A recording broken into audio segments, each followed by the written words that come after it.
Manni marii bulchiinsa Dirree Dhawaa bara baajata 2017tti hojiilee idilee hojjetuun cinatti filannoowwan ammayyaawaa adda addaa fi sirna waraqaarraa bilisa ta'een tajaajila gahumsa qabu kennuu fi komii hawaasaa furuuf hojiilee adda addaa hojjechaa jiraachuu beeksise. Hojiilee manni marii bulchiinsaa hojjetu dabalatee komii uummanni kaasuu hiikuuf qaamni hojii raawwachiiftootaa karaa koreewwan dhaabbiitiin to'annaa fi hordoffii gochuun rakkoolee bulchiinsa gaarii hawaasichaa addaan baasuun kan yeroo dheeraa gabaabaa fi giddu galeessaan gargar baasuun sadarkaan furaa jiraachuu itti gaafatamaan waajjira mana marii bulchiinsa Dirree Dhawaa obbo Ahmad Sa'iid ibsaniiti jiran. ዋና ስራችን ከምንለው ውስጥ ህግ ማውጣት ዋነኛው ነው። ህጎቹን ማውጣቱ ብቻ ሳይሆን የወጡትን ህጎች ለህብረተሰቡ የትኛውም ቦታ ባሉበት አካባቢ ለሁሉም hojiilee gurguddoo hojjennu keessa seeraa fi labsii baasuun isa olaanaadha. Seera baasuu qofa miti.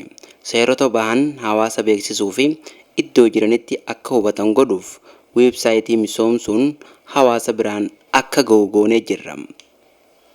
Inni lammaffaan hordoffii fi to'annoo qaamolee raawwachiiftotaati. Kanaas daawwannaa idilee fi tasaan hordoffii fi to'annoo koree dhaabbiin godhuudha. Karooraa fi gabaasa isaanii gamaggamuun duubdeebiin kennamee jira. Kana achittis madaallii dhaabbilee gaggeessuun hawaasni gaafilee misoomaa fi bulchiinsa gaarii kaasuun furuuf tattaaffiin ni taasifama. ሶስተኛው ደግሞ የህዝብ ውክልና አወጣት ጋር በተያያዘ ነው እንደ ምክር ቤት ትልቁ ስራችን። Inni sadaffaan ammoo bakka bu'ummaa uummataa baachuudha. Kanaas miseensonni mana marii hundi iddoo filatamanitti rakkoo hawaasaa kaasuun dhiyeenyatti hordofuun gaafii fi yaada isaanii dhiyeeffachuuf waggaatti yeroo 2 ni ba'an. Sana ammoo qindeessuudhaan roga isaanii gargar baasuun gama koree dhaabbiitiin dhaabbileef duubdeebiin akka kennamu ni taasifama. Kana nutis olaantummaan ni hordofna. Obbo Ahmad Sa'iid itti dabaluun akka jedhanitti hojiirra oolmaa sirna ammayyaawaa weebsaayitii adda addaa qopheessuun labsii fi filannoowwan ammayyaawaa fayyadamuun uummataaf akka beeksisuu gochuun ibsaniiti jiran.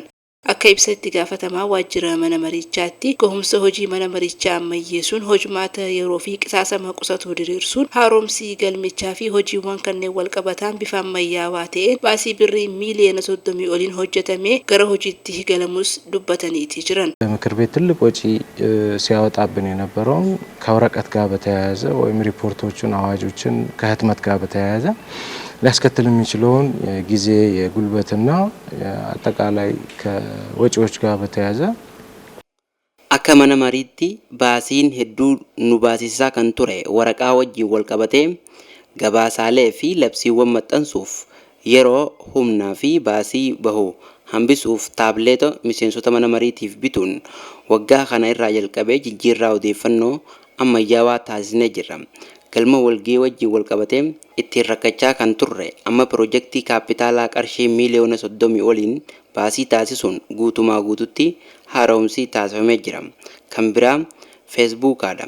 Filannoowwan miidiyaa hawaasummaa garagaraa fayyadamuun hawaasa bira gahaa jira.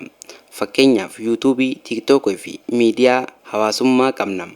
Rakkoo bulchiinsa gaarii hawaasaa sadarkaan furuufis hojimaata ammayyaawaa diriirsuun socho'aa jiraachuus obbo Ahmad dubbataniiti jiran.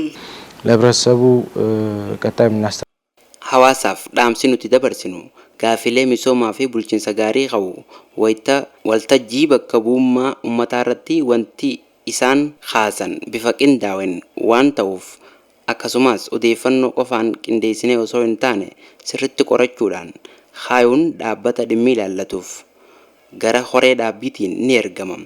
Raawwiin isaanii gamaggamuun maalirraa akka gahee hawaasaaf ifa ni godhama.